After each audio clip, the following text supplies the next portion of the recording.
ಅನಾರೋಗ್ಯದಿಂದಾಗಿ ನಿನ್ನೆ ಸಚಿವ ಡಿ ಸುಧಾಕರ್ ಅವರು ನಿಧನವನ್ನು ಹೊಂದಿದ್ರು. ಇವತ್ತು ಚಳ್ಳಕೆರೆಯ ನಿವಾಸದಲ್ಲಿ ಅಂತಿಮ ದರ್ಶನಕ್ಕೆ ವ್ಯವಸ್ಥೆಯನ್ನು ಮಾಡಲಾಗಿರುವಂಥದ್ದು. ಅವರ ಮನೆಯಲ್ಲಿ ಸಾರ್ವಜನಿಕರಿಗೆ ಅಂತಿಮ ದರ್ಶನಕ್ಕೆ ಅವಕಾಶವನ್ನು ಮಾಡಿಕೊಡಲಾಗಿದೆ. ಮಧ್ಯಾಹ್ನ 3:30 ಕೂಡ ಅಂತಿಮ ದರ್ಶನಕ್ಕೆ ಅವಕಾಶವನ್ನು ಕೊಟ್ಟಿರುವಂಥದ್ದು. ಇದಾದ ನಂತರ ಸಂಜೆ 4 ಗಂಟೆಯ ವೇಳೆಗೆ ಅಂತ್ಯ ಸಂಸ್ಕಾರ ನಡೆಯುತ್ತೆ ಅವರದ್ದು. ಜೈನ ಸಂಪ್ರದಾಯದಂತೆ ಡಿ ಸುಧಾಕರ್ ಅವರ ಅಂತ್ಯ ಸಂಸ್ಕಾರವನ್ನು ಚಳ್ಳಕೆರೆ ನಗರದ ಶೆಟ್ಲ್ಕಾಕ್ ಗ್ರೌಂಡ್ನಲ್ಲಿ ನೆರವೇರಿಸುವುದಕ್ಕೆ ಈಗಾಗಲೇ ನಿರ್ಧಾರವನ್ನು ಮಾಡಲಾಗಿದೆ. ಈ ಅಂತ್ಯ ಸಂಸ್ಕಾರದಲ್ಲಿ ಹಲವು ಗಣ್ಯರು ಕೂಡ ಭಾಗಿಯಾಗಲಿದ್ದಾರೆ. ನಿನ್ನೆ ಕೂಡ ಗಣ್ಯರು ತೆರಳಿ ಅವರ ಅಂತಿಮ ದರ್ಶನವನ್ನು ಪಡೆದುಕೊಂಡು ಬಂದಿದ್ದರು.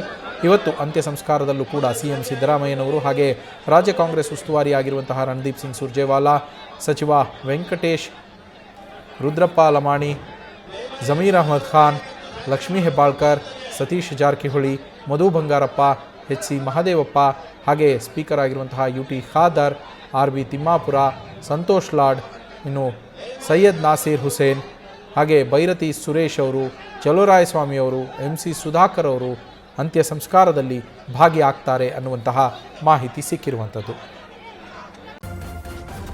ನ್ಯೂಸ್ ಫಸ್ಟ್ ನಿರ್ಭೀತಿಯಿಂದ ನಿಮ್ಮ ಪರವಾಗಿ.